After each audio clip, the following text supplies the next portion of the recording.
Chuck Geschke, who for whom the lecture series is named, and then we'll go from there. So once again, thanks for coming. And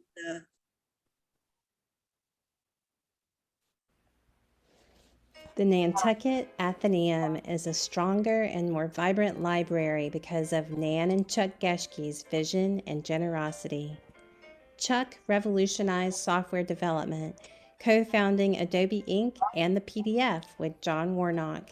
He received many awards, including the nation's highest honor for technological achievement, the National Medal of Technology and Innovation. He and his wife, Nan Geschke, a former librarian, served on the Atheneum's board in the early 2000s and have supported many of the island's nonprofits as major donors over the decades. Chuck and Nan helped bring Circus Flora to the island as a fundraiser for the Atheneum, and later matched a National Endowment grant for the creation of the Geschke Lecture Series in 2005. Chuck and Nan's leadership has provided a solid foundation of excellence, and 16 years later, the Geschke Lectures have become the premier event to experience fascinating conversations around cutting-edge ideas. And all throughout, Chuck and Nan have remained involved in planning the series, as well as attending every lecture. For all that Chuck Geschke has meant to the Atheneum, to Nantucket, and to the community far beyond, we thank you and Nan and honor your legacy as we go forward with this evening's lecture and all that are to come.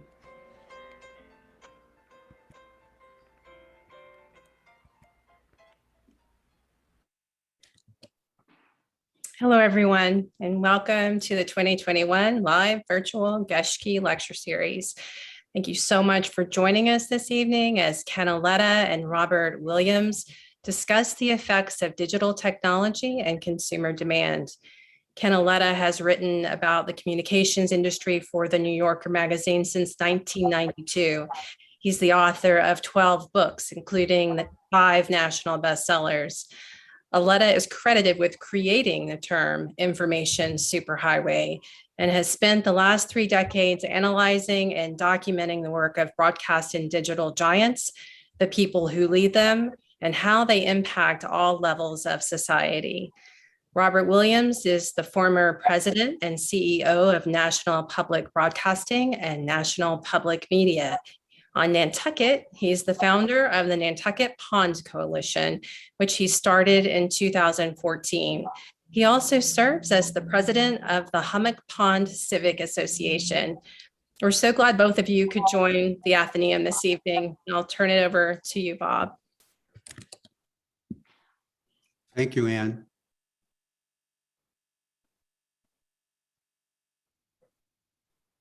Amy, I'm not sure my video is up.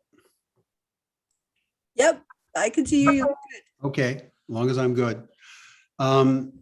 Welcome, Ken. Thank you so much for taking the time to be with us this evening from Bridgehampton. You are perhaps the most prolific writer on business and media in America today, and it's a great honor to have you with us. So welcome to Nantucket this evening. Thank you, Bob. You know, I thought we would talk about you for a moment, then the people that you've written about, then go to some of the companies that you've written about, and end this evening with a discussion of ideas, in particular, the idea of journalism in today's digital society. Does that sound okay to you? Fire away. I'm ready. Terrific. All right. Well, I knew you grew up in Coney Island and started your career in the newspaper and magazine business in New York. If I recall, you were the political correspondent for the New York Post, a columnist for the Village Voice, the contributing editor for New York Magazine, and had a long run at the Annals of Communication for the New Yorker, in addition to having won many accolades and awards over the years. What made you decide to become a writer? Well, I wrote in college and graduate school for the school newspaper, was editor of the off-campus literary magazine in graduate school. and thought I'd like to be a writer. I wound up working in government and politics and writing speeches for people, worked for Bobby Kennedy in his campaign in '68. And essentially, I became campaign manager for a man by the name of Howard Samuels, who ran for governor of New York. And with my help, he lost that election. And I had nothing to do. So I went into journalism, but involuntarily. But it was something I always wanted to do. And since '74, it's what I've been doing. And were you first a reporter, Ken, and then a journalist, and then a novelist? Is that the way? Well, the reporter considers himself a journalist, but I was, yes, I started as a reporter. And then, as you mentioned in the introduction, I started writing columns for the Village Voice once a week, wrote longer pieces, reported pieces for New York Magazine. And then actually ran a weekly show on PBS, WNET in New York Public Television, and then did a column for the Daily News, and was hired by the New Yorker to write longer pieces. So I started with profiles of Mayor Cuomo, of Mayor Koch, and then former Governor Mario Cuomo and others, and then eventually in '92 broadened into writing about the media itself. Gotcha. Amy, let's put up the list of books for the benefit of our viewers tonight.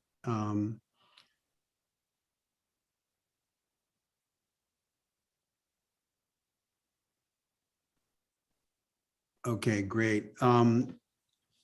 These books are as good today, Ken, as when you wrote them. I think these are the 12 that I noticed, and I believe they're in the order of when you published them.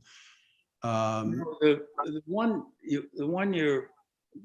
Streets for Paved with Gold was actually the first.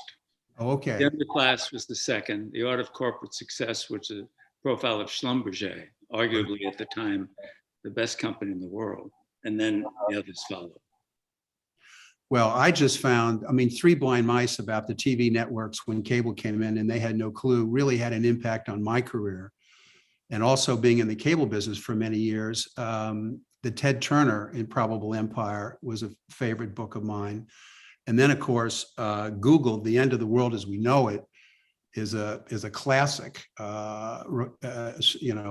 study of that company, and we'll talk further about that later tonight. But I just wanted our audience to know that these books are all available in the library. They're also on Amazon, and really recommend that you take a look at them because they're all fabulous studies of the topic at hand. Thank you, Amy. That's good on that list. Ken,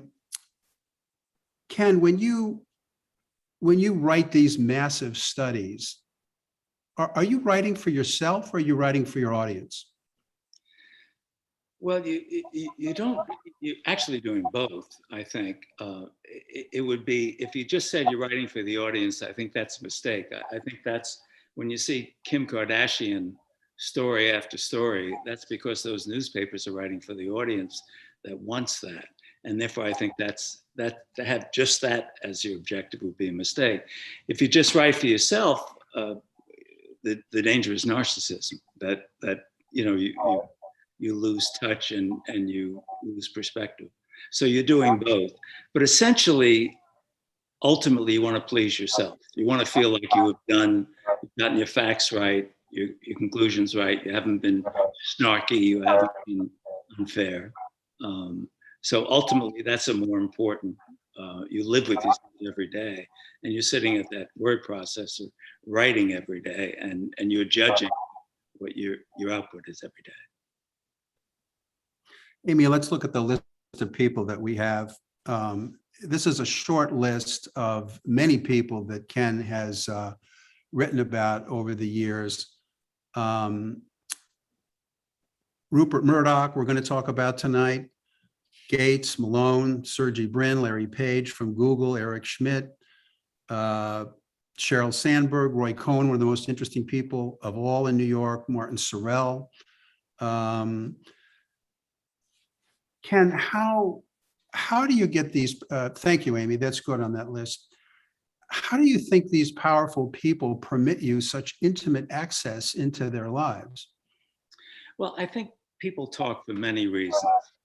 My approach is to go at someone in Murdoch's case, Murdoch and I had a conflict when he tried to take over New York Magazine successfully, by the way, in 1977. I was one of the leaders of the opposition to his succeeding, and we went on strike rather than go to work for him. And I remember at one point I visited his lawyer who I knew, and I said, Howard Squadron was his name. I said, Howard, you know, I hope Mr. Murdoch knows if he succeeds, we're all going to leave. And therefore he should back away and not go forward. And Howard looked at me. It was one of the great lessons. I was in my late 20s, as I recall. He looked at me and he said, Ken, you don't understand. You're furniture. You can be replaced. And in fact, we all wound up quitting and were replaced. But I went after Murdoch for like 5 years to try and get me to, I said, everyone follows you in the media world. I want to profile you. I have been talking to him, you know, doing interviews. I would do interviews with him for people I was profiling. And finally he relented, which surprised me. Now, why did he relent? I think complicated reasons. Vanity is one reason people relent. I don't have subpoena power, but I have the power of their vanity, and the New Yorker is a very nice platform, and you're writing a 20,000 word piece and you're telling them, and I do this all the time, I want to understand you. That's my task. I'm not here to prosecute you or to celebrate you. I'm here to try and understand who you are and what you do. And that's a very enticing come on to people if they believe you. And one of the things I do all the time when I interview people is I begin by talking about their childhood and their parents. And it actually sometimes is very comical because you begin and by the age of 7 or 8, they're talking, you're into 2 hours of conversation already. So people like to talk about themselves, and powerful people who are not used to being profiled and generally don't welcome profiles very often, want to share with the world their success and want to share their secrets and want to share why they're a success. And that's one of the motivating reasons why people will cooperate. So, I mean, people talk for lots of different reasons. In some cases, Murdoch, it was less vanity than it is for some other people. Ted Turner may be more vain than Rupert Murdoch was. But everyone, if you're a success, has some level of vanity, and that's the in that a journalist has. You know, much of what you've written about over the years, if I recall, Ken, involves what you've called the human factor. What do you mean by that phrase? And how do you think the human factor affects the history of business in our country? Well, I have found, Bob, that when I spend time with people, they're not stick figures anymore. You're watching them in action for days and weeks, sometimes months at a. Murdoch was a 5-month project for me. And I spent literally 10 straight days with him. We had dinner probably 7 out of those 10 nights together, doing interviews. I was in his office as a fly on the wall all day long. The only time he asked me to leave, and the only time it was an off the record thing, was when Mike Milken came to see him. And he was close. Milken, as you remember, was suspended for life from the securities industry. And I suspect didn't want me watching him give any financial advice if that's what he was giving to Rupert Murdoch. In any case, what I found as you spend time with people, their motivations are more complicated. Let me give you for instance. When I was profiling John Malone in 1994, Malone was then the largest cable and most powerful cable operator in the United States. He ran Telecommunications Inc. out of Denver. And he had just sold Telecommunications Inc. for $34 billion, as I remember, to Bell Atlantic, telephone company. And everyone said, well, that's why he sold, his company, because of the money. So I'm sitting in his office and I noticed that at 12 o'clock every day, he opened up a door, a phone was ringing. He lifted out a red phone and he said, yes, dear, I'll be right there. And he hung up. And at 5 o'clock, the same phone rang. Yes, dear, I'll be right there. And I said, who are those phone calls from? He said, they're from my wife. I meet her for lunch every day. And at 5 o'clock, I meet her to go to the gym. So at some subsequent conversation, interview with him, I say, Mr. Malone, I said, so why'd you sell your cable company? And he said, well, I sold it was a good price. $34 billion was a good price. I said, and innocently, I had no, it was just a natural follow-up question. I said, were there any other reasons you sold your company? And he startled me with his answer. He said, yes, my wife said she would leave me if I didn't sell. I said, what? I said, what do you mean? He said, she told me you married me and you promised you would be devoted to me and you spend time with me. You never spent time with me. You're always traveling. You're always doing business deals. You're always on the phone. And it's not acceptable to me anymore. So he said, I love my wife.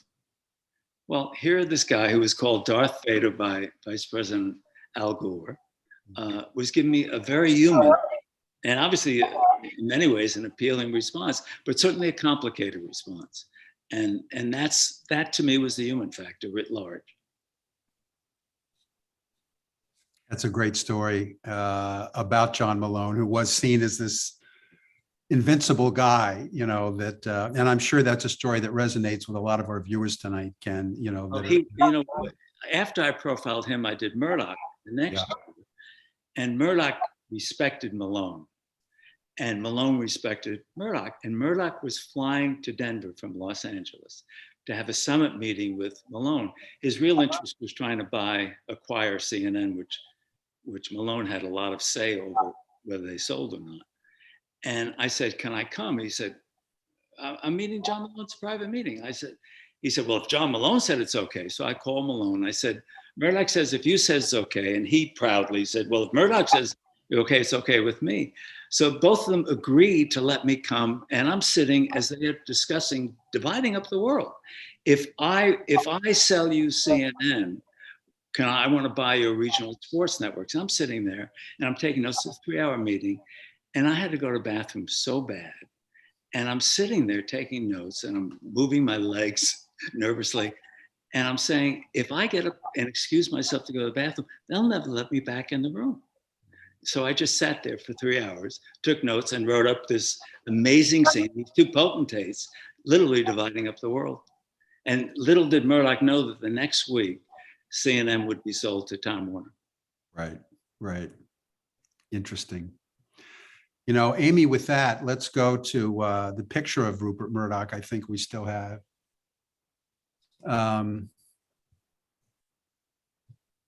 These, I think, were happier times, Ken, with Rupert, with his two sons, Lachlan and James. And let's go, Amy, to the next and almost final slide, the News Corp summary. You know, I was stunned, Ken, when I realized the size of this company. Over 50 newspapers, over 30 magazines, 13 television studios. This is after he sold Disney, by the way. 10 satellite networks, 40 cable TV networks, an immense global empire, almost without peer in the media world. Thanks, Amy. You can take that down. Now, you've been talking about Rupert, Ken, and I think you actually had like dinner with him in his home and stuff like that. What kind of guy is he? Did you like him as a person?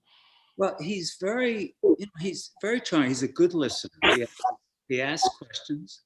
He's not just someone who bloviates. He's very smart. He's quiet. He's unassuming. He's not what you expect if you read his newspapers and you watch Fox News. But he has very strong opinions. I liked him but didn't respect him. And let me explain what I mean by that. I think he's a brilliant businessman. I think he's done amazing business deals over the course of his life.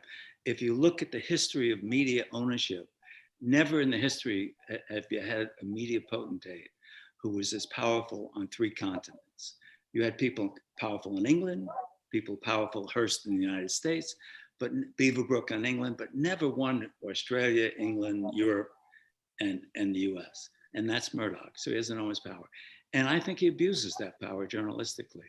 And that's what I don't like about him. So when I wrote the profile, which he cooperated, and you know, when you spend 5 months with someone and they're telling you secrets for the piece, but speaking to you, and every day you're not writing something that they said the next day, they become very comfortable, and you know, they open up to you, and they probably expect the piece to be much more positive than sometimes it turns out to be.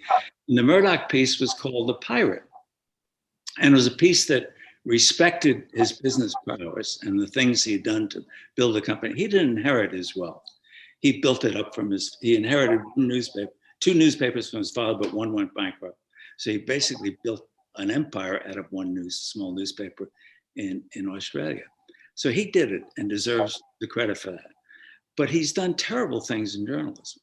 And Fox News is one example. The New York Post, which I read and enjoy in some ways, but also I wouldn't go to the bank with some of the stories they report.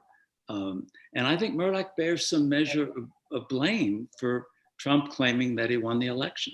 And his Fox News doesn't disabuse their viewers of that notion. Did he invent this relentlessly conservative viewpoint of Fox, or was that Roger Ailes' idea? It's what Murdoch wanted when he hired Ailes, but Ailes was the creator. Murdoch was the supplier of the financing to do it, and actually lost a lot of money. Very few people would do what Murdoch did. Murdoch is a long-term player. He invested and lost money after money, year after year. And eventually, it's now the golden goose. It makes over $2 billion a year, folks, much more than CNN or MSNBC does. So he's been a success, but that was Roger Ailes building that network. But now, in some ways, Fox News is a captive of its audience. And by the way, this is not just true of Fox News. It's one of the worries in journalism, in digital world, that you play to your audience. And so viewers were very interested in Donald Trump, viewers of CNN or MSNBC as well as Fox. So you had too much reporting on Donald Trump. Why? Because they knew that's what their viewers wanted. I think his audience is greater than the other news networks combined. The last time I looked. The cable network news. Yeah, the cable networks. They have 3 million in their primetime shows. Right. Tucker Carlson's 3 million. Hannity is slightly less than that, maybe 2.7 or 8. And so they have a huge audience. And CNN, it's more than CNN and MSNBC combined.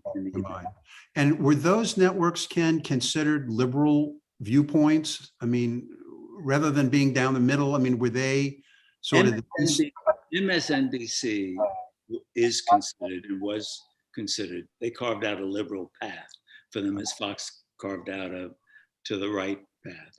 CNN always has claimed they were down the middle, but if you watch them closely, they've become very opinionated.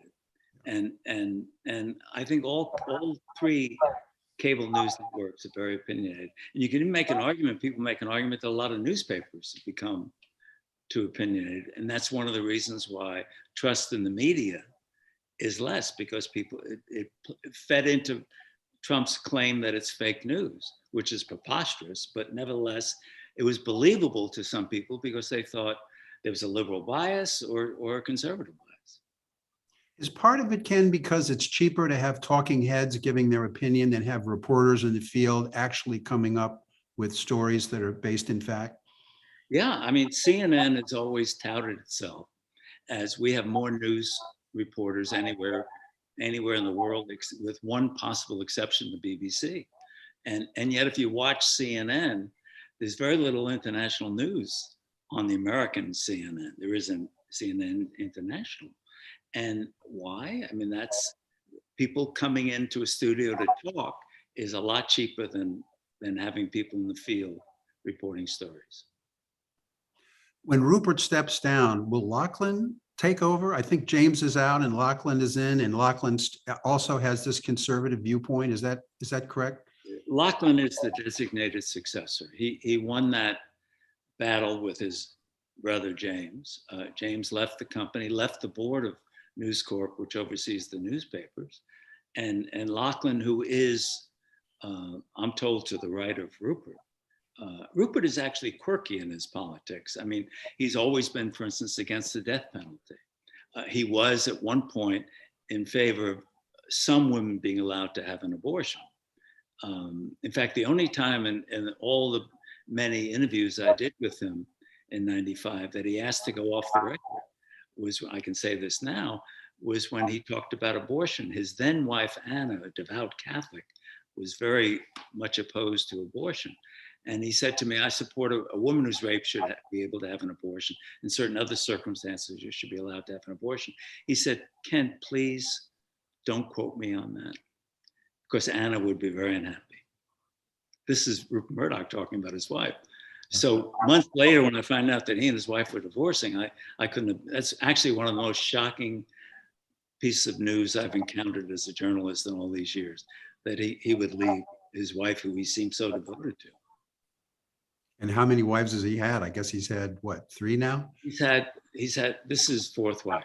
Fourth wife. First wife was in Australia. They had a daughter, Prudence. His second wife, Anna, they had the 2 boys and Elizabeth. Third wife was Wendy Dang. They have 2 little girls. And the fourth wife is Jerry Hall, who he recently married. Who used to be married to Mick Jagger. What can I say? You know what, we have so much to talk about, Ken. Let's move on to another one of the most powerful companies in the world, Alphabet, and its subsidiary, Google. Amy, let's just put up this photo of Sergey and Larry.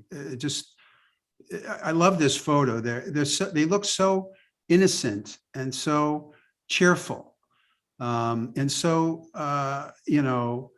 easy to be around.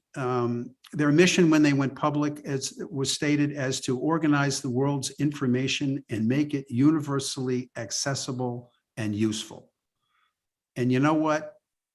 Particularly with Eric Schmidt's help, who I couldn't find a picture of the 3 of them. I just had the 2 of them that were the founders, because I think Eric had a major role in taking that company to the next level.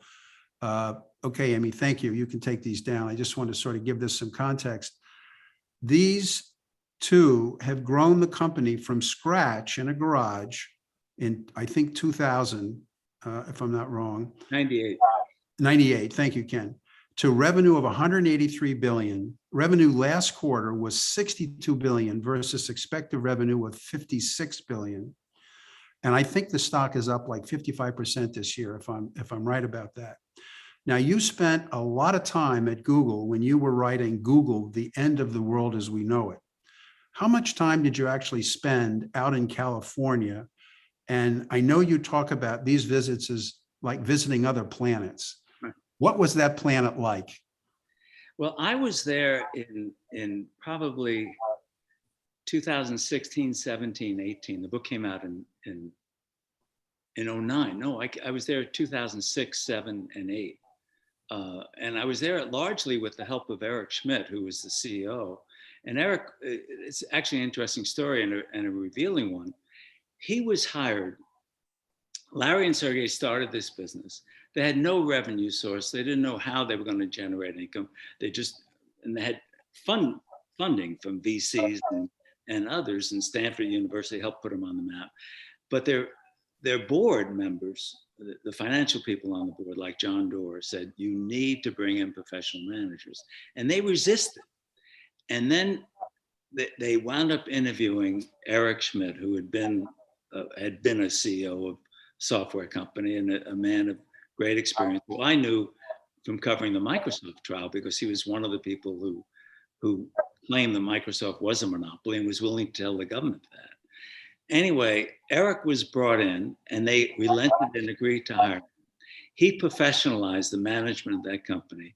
And what he did was he came up with a plan in basically 2001, 2002 to go into the advertising business, to basically use that search to have an auction. And if you do a Google search, you see the search results is on the middle of the screen, but on the right-hand side of the screen, you see ads. And people pay, the one who pays the most is in the top rank. And you click on those ads as for information, as well as clicking on but that's the engine that provides more than 95% of Google's revenues, advertising. And Eric Schmidt helped invent that. Sheryl Sandberg actually was one of the top executives in charge of that at the time before she went to Facebook. And then, but what it's like on the Google campus, they insisted that every engineer, and engineers are the heart and soul of Google. And that's who Larry Page and Sergey Brin are. And that's who Eric Schmidt was for them. They insisted that they share an office. You don't have your own office, because if you share an office, you will be commingling ideas and rubbing up against each other with ideas, and it will generate friction and heat and ideas. And B, a fifth of your time is your time. One day a week, you can work on any project of your choice. And many of the projects that Google turned into great successes came from an engineer from the fifth of their time creating something that was useful. So it's an extraordinary company. And when you talk about people, do people have to work in an office or can they work at home? Google will insist that those engineers come back and share an office, because that's essential to their success.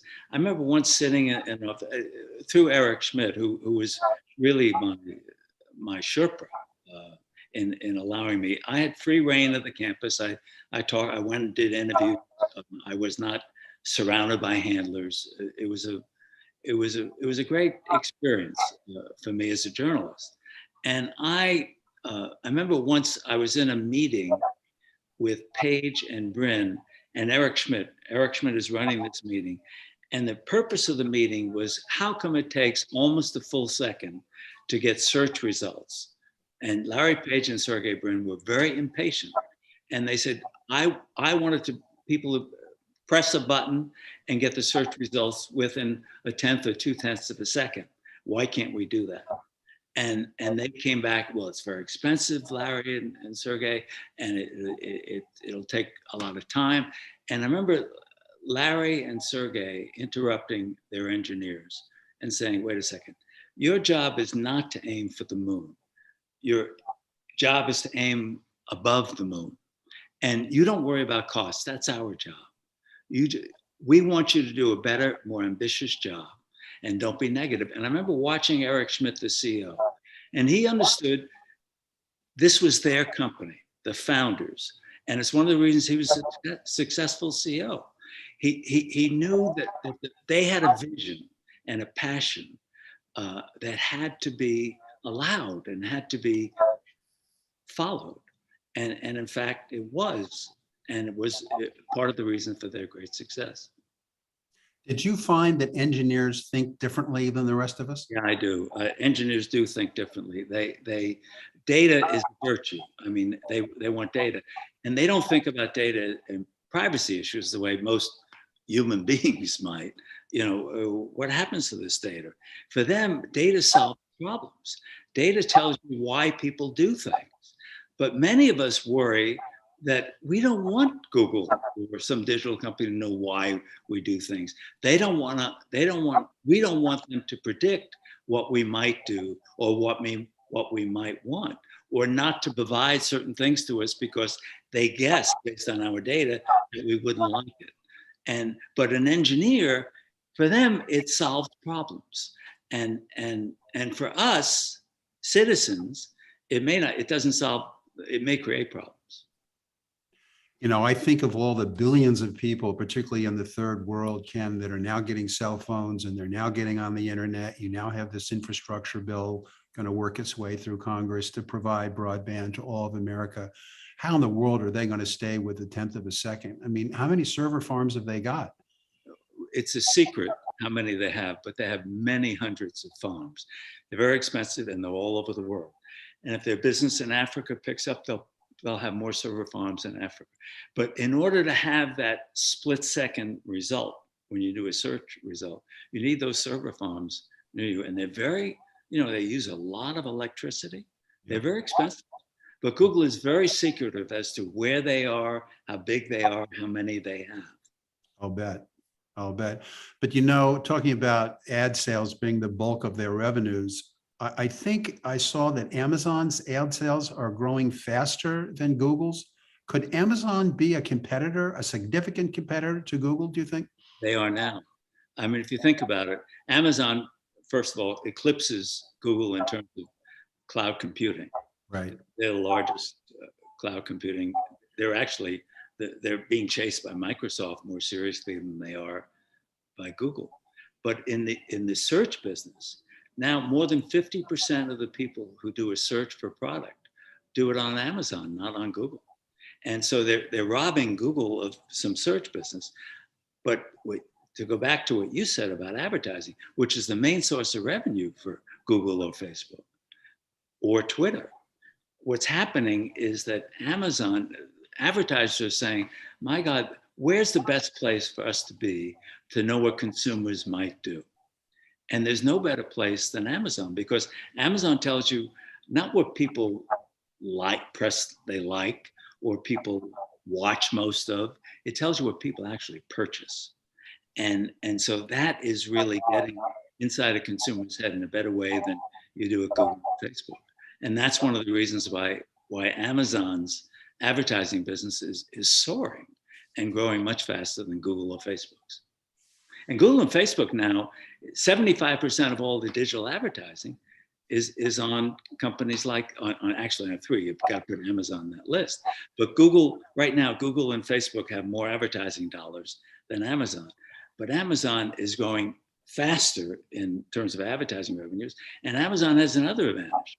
They have other sources of revenue. They're not reliant on advertising. Advertising is a new source of revenue for them. And it's one of the things that's going to balloon their profits. Yeah. Well, you know, the pandemic has certainly accelerated all these companies, Ken. Amy, I think our last slide is the top 10 US companies by market cap. And when I look at this slide, I find it very interesting that the top 5 are all digital companies with sales of 4.3 billion. The second 5 are more traditional company with only $1.4 billion in sales. So the top 5 are 75% of the number. And yet I know that during the pandemic, the market valuation of Apple, Alphabet, Microsoft, Amazon, and Facebook increased by 70% to more than 10 trillion, which is more than the entire stock market was in 2002. Thank you, Amy, for the slide. Ken, is a seasoned observer of business in America. This accelerating concentration of power into a very few companies, is it a good thing or a bad thing? Well, on balance, it's a bad thing. Any concentration of power, too much power is a bad thing. I mean, just take, for instance, Facebook. Facebook some years ago looked at a company like Instagram and they said, oh my God, Instagram could become a real competitor to us. We got to buy it. And they bought it. There's a real question today, if that came up, whether the government would allow them to buy a potential competitor and put them out of business. Of course, the whole idea of capitalism is to have competition. And increasingly those companies, negate competition. On the other hand, I covered the Microsoft trial back in 99 and 2000. And the argument the Justice Department was making in the Clinton administration is we have to prosecute them for being a monopoly and we have to break them up. And the first judge in the federal court, Judge Jackson, ruled that Microsoft should be broken up. The Court of Appeals upheld his decision that Microsoft was a monopoly, but overruled him that it should be broken up. And I thought that was right to overrule him, because open source software and other things that were happening in the internet world were going to upset Microsoft's monopoly naturally. You didn't have to have government engineers try and engineer a solution that would be more difficult. So, but now what's happening today, if you look at the Biden administration, they seem to be much more critical of the power of these digital giants than, say, the Obama administration was. But it's the one area, or one of the few areas outside of infrastructure, where there's bipartisan agreement. Republicans also think they have too much power. And then the question becomes, what do you do about that? Do you try and regulate it? Do you try and break them up? What do you do? And that's a debate that we will be living with over the next couple of years. And what about censorship, Ken, where you have a Zuckerberg or a Dorsey, taking the former president off, or this woman Green from Georgia came off, I guess, last week for a week. I mean, is that, here you have this enormous audience of these companies, and you've got a single person really deciding what goes on, what doesn't go on. Is that okay? Yes and no is my answer. It's okay that you prevent Donald Trump from telling lies that he won the election when there's no proof. Republican secretaries of state, as well as Democrats, say that he didn't win the election, or when Green or a senator claims that masks don't work or vaccines don't work. Those are just not true. And the power of these digital platforms is such. Do you want to allow someone to do that? We don't allow people to shout fire in a crowded movie theater. We don't say that's a violation of, that's permissible speech. And so there's a real question whether it's not legitimate to stop people from spreading lies. On the other hand, the counter argument to that is, look how much power these companies. Do you want a powerful one company, usually one individual who runs that company, in this case Mark Zuckerberg or Larry Page and Zuckerberg, to make that decision to shut off someone's speech? It's worrisome. On the other hand, it's also worrisome that Donald Trump or Representative Green is spreading the falsehoods they spread. So it's I don't have an easy or glib answer for you on that. Yeah. Well, but in closing, because our time is almost up, Ken, I do think journalism has a major role to play in this. I don't know if you call it a debate or whether you just call it the facts of the world, that we live in. I remember back with Walter Cronkite, we had the news. Everybody saw the news. That was the end of it. When I was at the Real Paper, Linda and I were there. We had a newsroom and an editor, and everybody was working really to get to the bottom line of, whatever the story was. And now, obviously, we have, an unleashed internet with bots that make up stories and send them to the audiences that want them. And there's no regard for credibility, no regard for journalism online that I can see. Are we going to be able to just make up our own facts now, whether you're Fox or you're, Parler or any of these things? And is that going to work in a democratic society where people need the facts to make policy decisions about the way their lives are run? One of the great things about the digital revolution is that it democratized information. So you can get views from many different places than you could before, and you could express your views much more freely and be heard much more easily than before. And that's a wonderful thing. The countervailing argument to that is that we miss universal facts, because people who watch Newsmax or Fox on the right get their facts from Newsmax and Fox and the New York Post, let's say, or National Review, from more conservative or right-wing media. And the same people don't watch CNN or MSNBC or read the New York Times. And so people are polarized, and therefore people can't agree with facts. And then Donald Trump comes along and says, fake news, you're an enemy of the people, and reinforces the view among a large segment of the population. He did get 75 million votes, let's not forget. And people say, well, I'm not going to believe the New York Times or CNN. I'm going to believe Fox News or one of the other right-wing publications. And then people who watch CNN or MSNBC or read the New York Times have a different set of facts that they latch on to.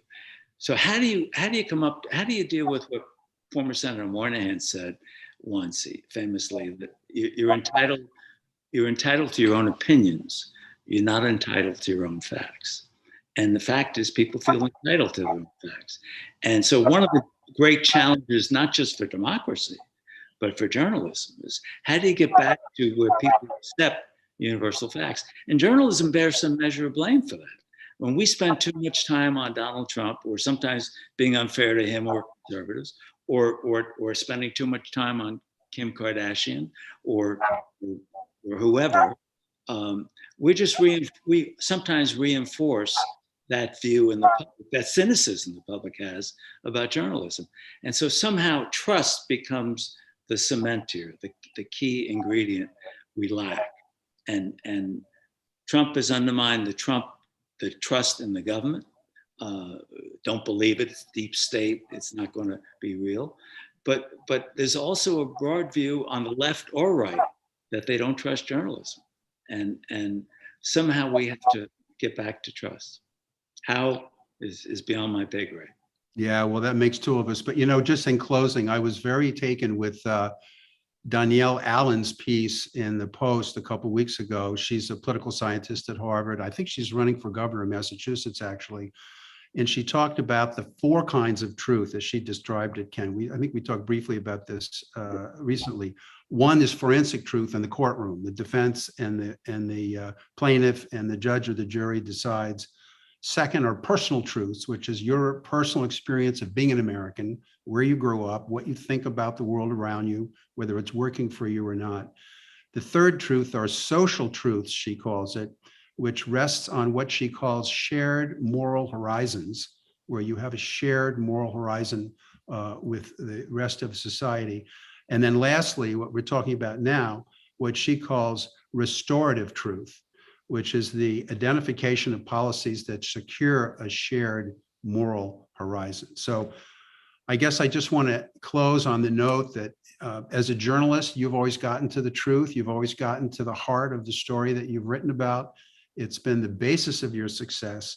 And I think all of us tonight watching this program hope that those in journalism, whether they're on the internet or whether they're on television or whether they're in print, can continue to operate in a way that get us all to the restorative truth that we can get back to universal facts and all be dealing from the same book. So let me just ask one final question. In that regard, do you have any concerns about journalism in the future, Ken, or are you comfortable with what you're seeing as we move into the next decade? I'm very uncomfortable, not comfortable. Not And comfortable. among the many reasons I'm uncomfortable, we've talked about one just now, which is lack of universal truths and lack of trust. I'm also really uncomfortable about what's happening to local journalism. Economically, journalism the digital revolution has put a lot of local journalism out of business. If you think about classified ads, which used to be a major source, roughly 25% of the revenue for many newspapers, it's gone. No more classifieds. And then you look at what's happening in advertising. The advertising, it's gone to Google and Facebook and away from local newspapers. So journalism is in some ways a dying industry, and yet it's a vital industry. And how do you keep it alive? How do you keep people covering local governments and corruption and conflicts of interest and just local? I mean, we were talking before out here in Bridgehampton, there's a debate about whether you should have cell towers to improve cell service.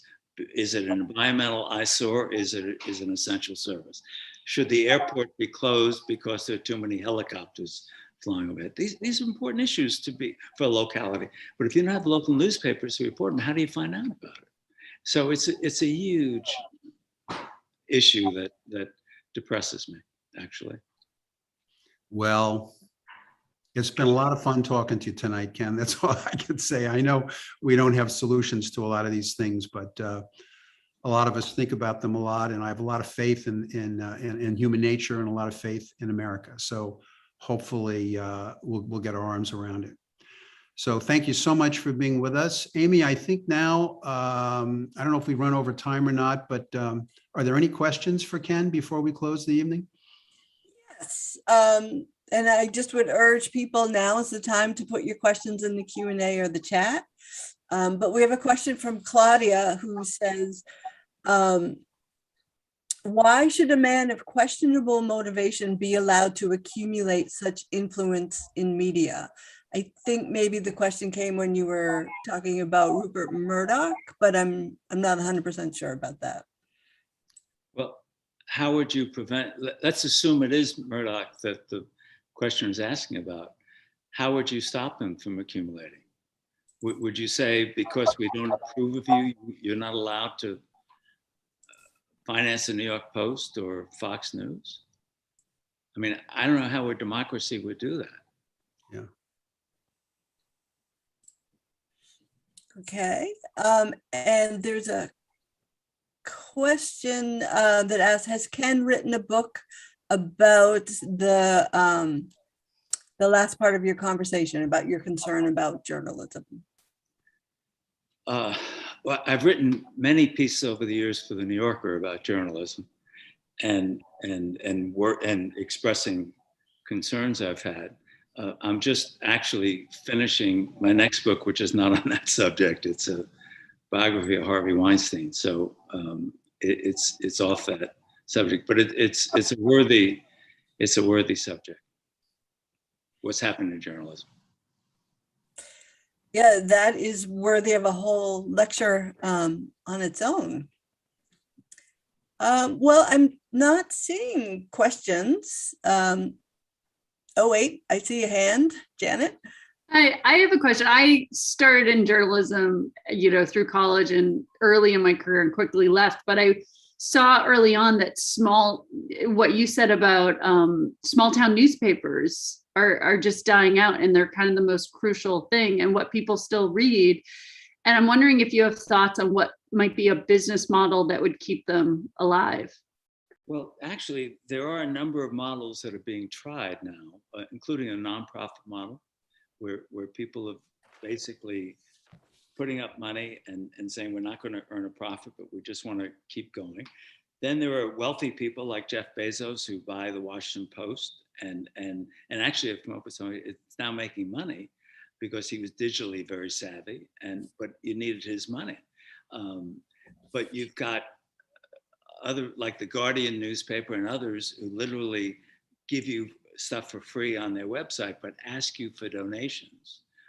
And they've generated a fair amount of money doing that. ProPublica does a lot of investigative reporting, and they are, nonprofit, but again, people contribute to it, including wealthy people.